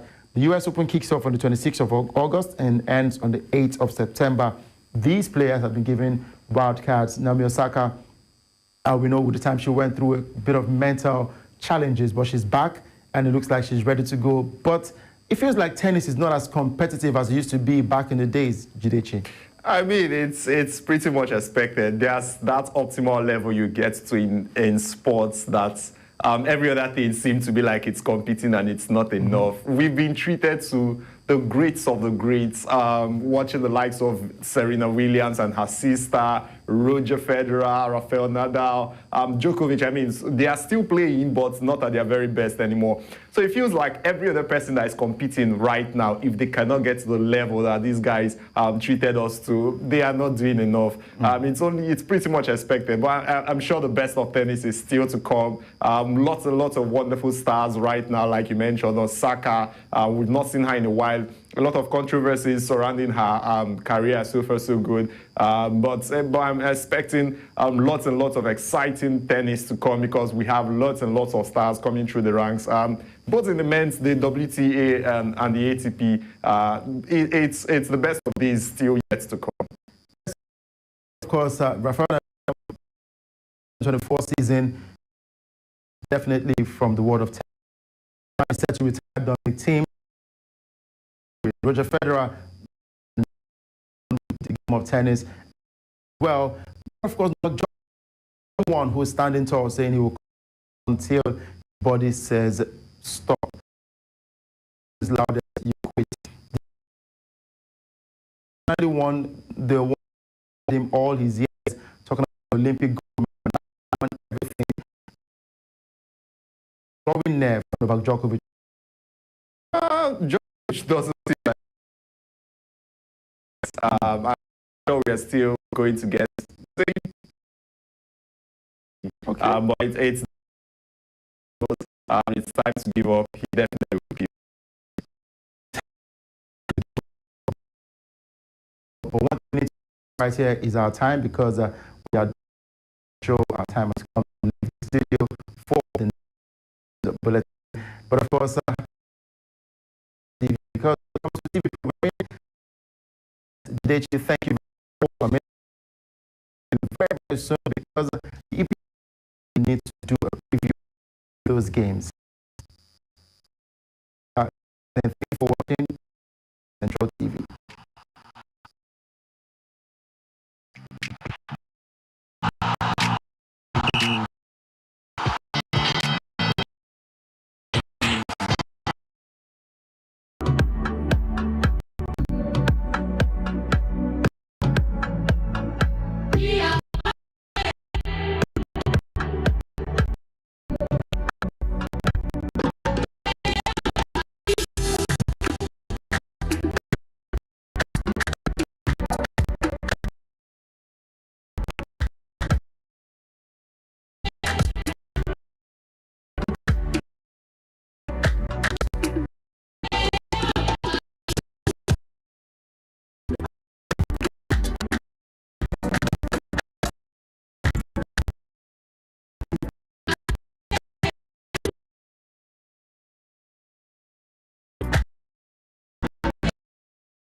We are live, and of course, heading straight to Abuja, the Labour Congress, the headquarters in Abuja, and we've got a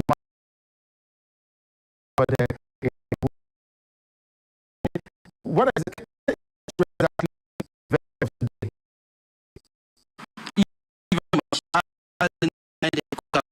Congress is Labour addresses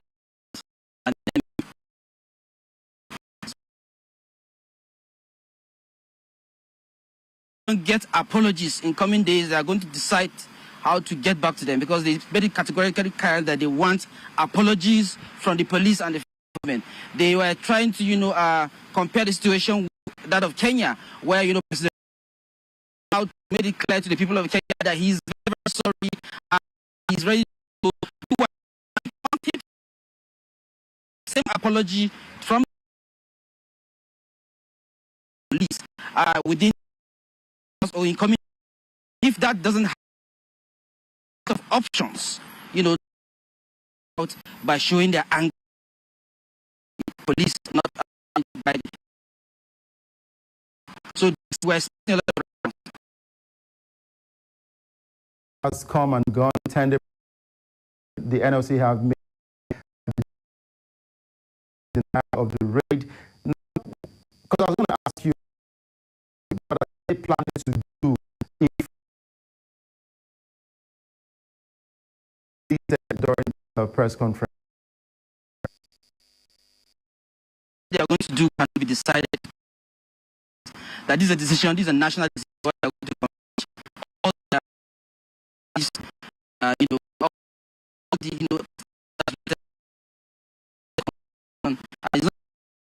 decision, and besides they have for the president demand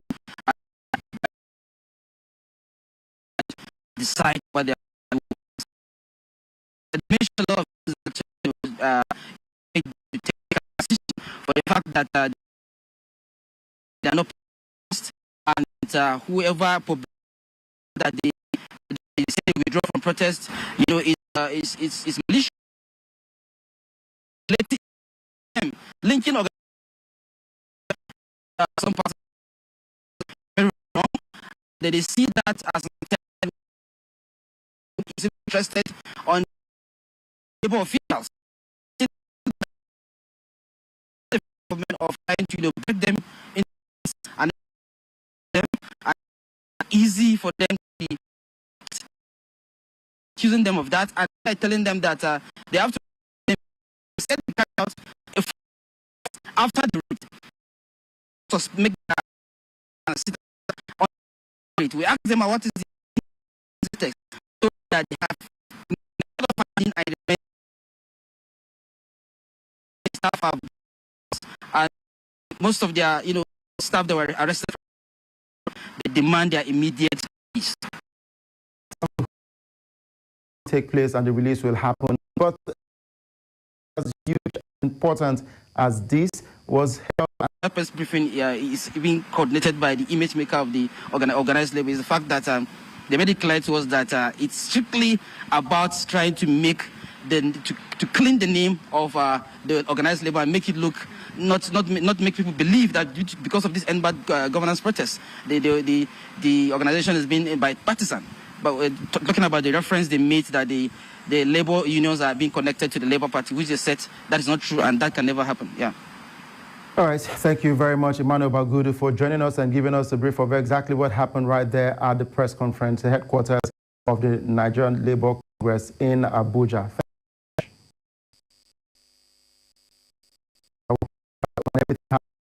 Abuja, the news breaks, the news comes out, and we'll surely keep you know exactly what recent update is from the headquarters right there in Abuja. I'm Udoka Njok signing out.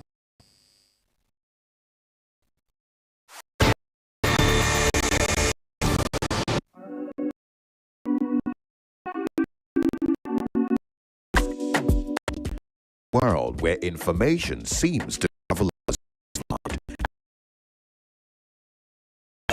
And of those that doesn't always reflect areas on the streets where the rubber hits the road. Where there's queue of issues navigated in the name of truth to power. Welcome to the table, where we set the agenda, table the issues that matter to you, and invite you to take a seat.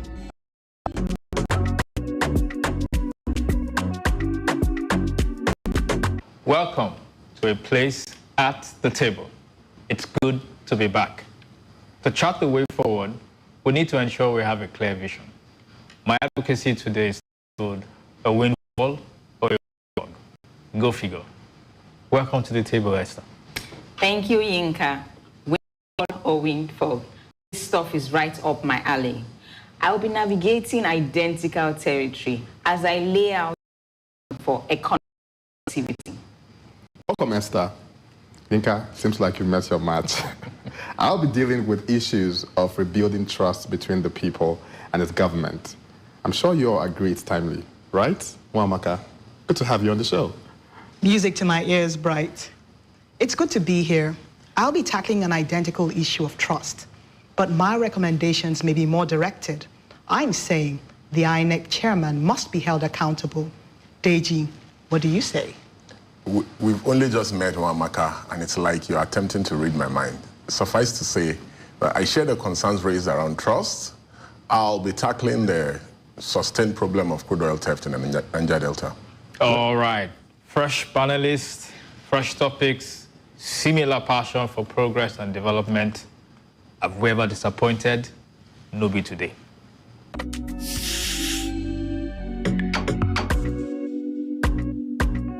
On July 17th, President Bola Ahmed Tinubu requested the Senate to amend the 2024 Appropriation Act by adding $6.2 trillion to fund infrastructure development, education, healthcare, and welfare initiatives. To fund this, it requested an amendment to the Finance Act 2023 by imposing a 50% windfall tax on realized profit of FX transactions of banks. The Senate subsequently increased the percentage to 70% and passed the bill. There's a lot to unpack here, but let me start with the obvious. What is a windfall tax? A windfall tax is a one-time tax imposed on companies that have experienced unexpected and significant gains, often due to extraordinary circumstances. They are usually levied to redistribute the unexpected wealth, generate revenue, and ensure equity. Windfall taxes are not peculiar to Nigeria. For instance, in May 2022, the UK imposed a windfall tax of 25% on energy profits. Also in August 2023, Italy imposed a windfall tax on profit earned by banks from high interest rates.